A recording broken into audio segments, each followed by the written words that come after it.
Finally, to conclude this program, I would like to give you what I consider to be the purpose of life. In everything that we've studied, in everything that we've looked at, in everything that we have found in psychology and metaphysics and religion and philosophy in the 20th century and throughout all the ages of men, I think that the purpose of life is to develop loving relationships.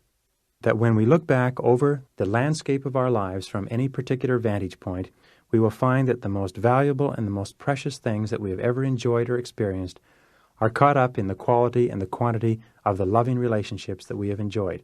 And if at any time of our life we look back and we have accomplished anything else in the world, financially or materially or politically or any other way, and we do not have high-quality, loving relationships to fall back on and to remember and to think about and to enjoy, to that degree we have failed as human beings. And the way that we develop loving relationships is by learning to love and accept ourselves unconditionally and totally as valuable human beings. And the whole course of this program has been to encourage you to do the things on an ongoing daily basis that cause you to feel valuable and important. Saying, I like myself, and accepting full responsibility and eliminating negative emotions from your lives, and keeping your mind programmed and positive and on the person that you want to be and the goals that you want to accomplish. Visualizing and talking and thinking continuously of the fine things that you can do with your life and of your better personality. Setting goals and working toward them. Using your time well so that you feel that your days are valuable and important. Using your superconscious creativity to move yourself toward feeling more and more like a winner and a successful person. And we learn to become totally loving persons by learning to love ourselves, by learning to become totally loving people. And then as we begin to build up love for ourselves, we practice by giving our love away to others, because we know that love is the one thing that you can never have any more of except by sharing it with other people.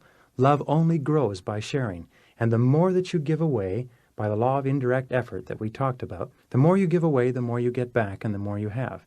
And the more you give away, the more you get back, until pretty soon your cup runneth over, if you like, and that the happiest people in the world and the people who have made the most significant impression on all of human history have been the great lovers of history.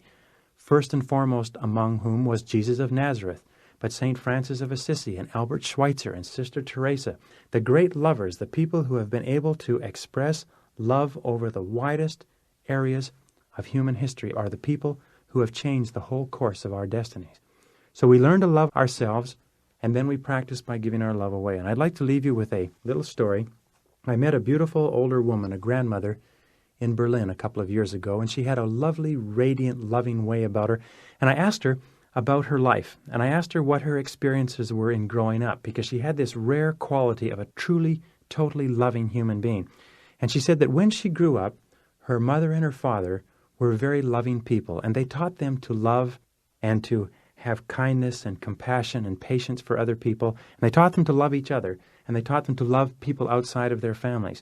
And she said that it had the greatest impression on her whole life, because she then went on from an obscure background to marry one of the richest industrialists in the United States and to live an extremely good life and have several beautiful children who also grew up the same way. And she said when her parents died, the 4 children, who are now adults, went back to the home to divide up the remaining possessions. And there was only one thing she wanted of the possessions of her parents that were left, and that was a sign that stood over the mantelpiece and had been over the mantelpiece all the years of her growing up. And on the sign it had this very simple motto. It said, "Only one life that soon is past. Only what's done with love will last." And I think that that's one of the most beautiful sentiments that I've ever heard, because it really summarizes everything that we've learned in this course. It summarizes everything that we've learned about reaching our full destiny as human beings. Only one life that soon is past.